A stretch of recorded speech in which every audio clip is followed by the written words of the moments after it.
حتى يعرف الناس لما شرع الله جل وعلا الدعاء للأموات. العاقل يعرف أن الله جل وعلا، هذه قاعدة أصل عظيم، منزه عن العبث، منزه تماما عن العبث. وقد قال ربنا: والذين جاءوا من بعدهم يقولون ربنا اغفر لنا ولإخواننا الذين سبقونا بالإيمان. فلو لم يكن في دعائهم نفع لهؤلاء الذين ماتوا قبلهم لما ذكره الله، ما دمنا على يقين أن الله منزه عن العبث.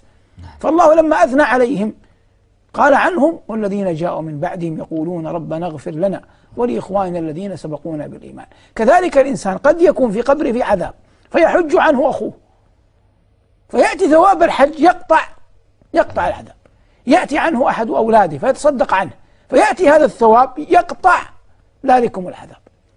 فهذه من نعم الله جل وعلا على الناس، ولد صالح يدعو